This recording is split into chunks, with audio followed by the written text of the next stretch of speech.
Forest ডিপার্টমেন্টকে বলবো আপনারা পরিচ্ছন্নতার সঙ্গে কাজ করুন।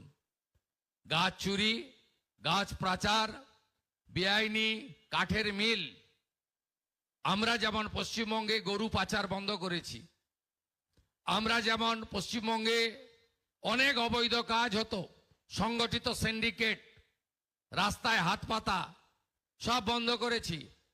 আপনারাও গাছ পাচার রোখার জন্য পুলিশকে সাথে নিয়ে আপনারাও উদ্যোগ গ্রহণ করুন, যাতে আমাদের গাছগুলিকে তার পূর্ণতা পাওয়ার আগে কেউ কেটে ফেলতে না পারে।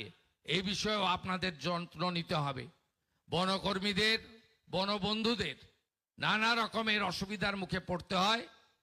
আমি মাননীয় প্রধান সচিব মন্ত্রীকে বলবো, কংক্রিট প্রপোজাল সিএস এর কাছে দিন, আপনাদের জন্য কি কি করতে পারি সেটা আমরা দেখব।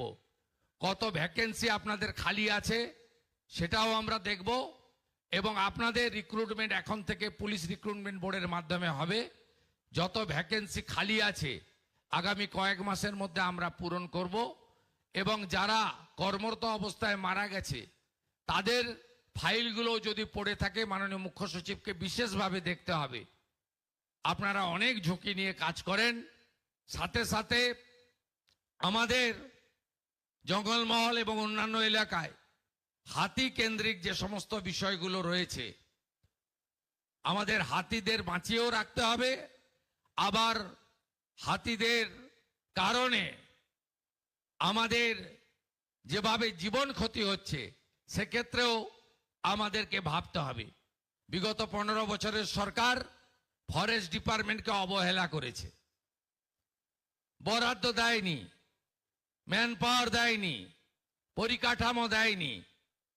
আমি বলবো উড়িষ্যা, ছত্তিশগড় থেকে শিখে আসুন কিভাবে ফরেস্ট ডিপার্টমেন্টকেও গুরুত্বপূর্ণ দপ্তরে পরিণত করা যায়।